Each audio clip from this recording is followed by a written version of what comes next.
Segmen Tanya Jawab COVID-19 kembali lagi kami hadirkan untuk menjawab pertanyaan Anda seputar Corona dan COVID-19. Dan pertanyaan bisa Anda sampaikan melalui Instagram kami di @sapaindonesia_kompas.tv atau di Instagram @kompas.tv. Nanti juga Anda bisa menyampaikan pertanyaan melalui telepon di 02153660500. Hari ini kami menghadirkan dokter spesialis penyakit dalam, Dr. Ika Fitriana via sambungan Skype. Selamat pagi, Dr. Ika.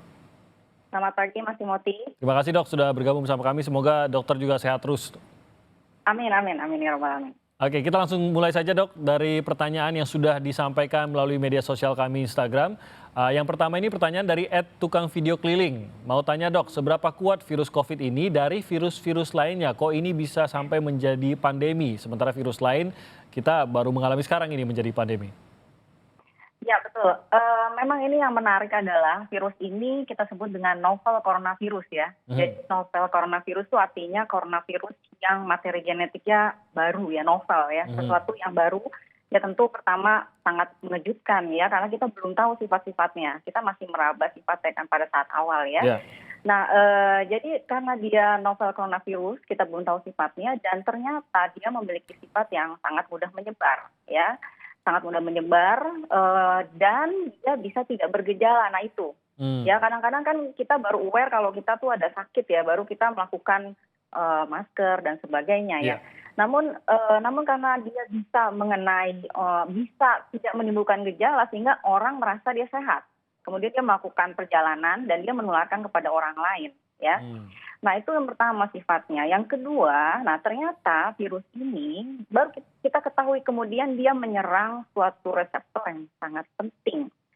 Ya, sangat penting di dalam tubuh kita dan ternyata banyak di berbagai organ, yaitu reseptor ACE ya, angiotensin converting enzyme receptor. Ya, ini jadi reseptor ini banyak terdapat pada saluran pernapasan, tetapi ini juga ada di organ-organ lain. Jadi ketika dia menginfeksi ke dalam tubuh kita, dia bisa juga menyebabkan komplikasi di berbagai organ. Makanya dampaknya bisa menakutkan seperti itu ya.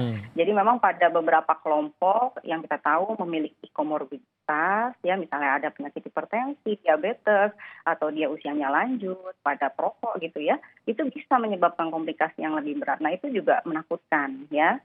Nah pada saat awal-awal kita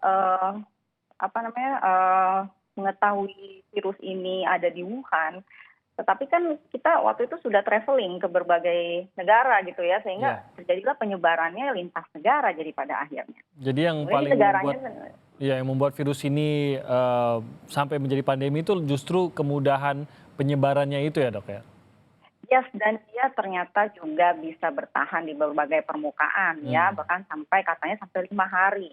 Bisa bertahan di permukaan dan dalam beberapa kondisi dia katanya juga bisa menyebar lewat aerosol. Aerosol itu artinya bertebangan di udara ya pada kondisi tertentu, terutama di rumah sakit ya yang melakukan tindakan-tindakan invasif namanya. Jadi kayak seperti melakukan manipulasi di area pernapasan dan sebagainya. Ya jadi berbagai sifat ini memang membuat virus ini ya luar biasa ya dampaknya, begitu Mas Timothy. Oke, kita lanjutkan ke pertanyaan kedua ya, Dok. Ini dari Aragea Hidayat.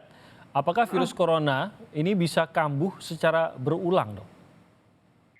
Ya ini pertanyaannya menarik banget ya. Bahkan sampai saat ini juga para ahli masih meneliti nih ya. Jadi memang ada beberapa case series ya. Case series itu artinya beberapa kasus ya diikuti gitu ya, sudah sembuh diikuti lalu diperiksa lagi dan ternyata ada loh yang PCR-nya positif lagi gitu ya, terdeteksi lagi virusnya ya.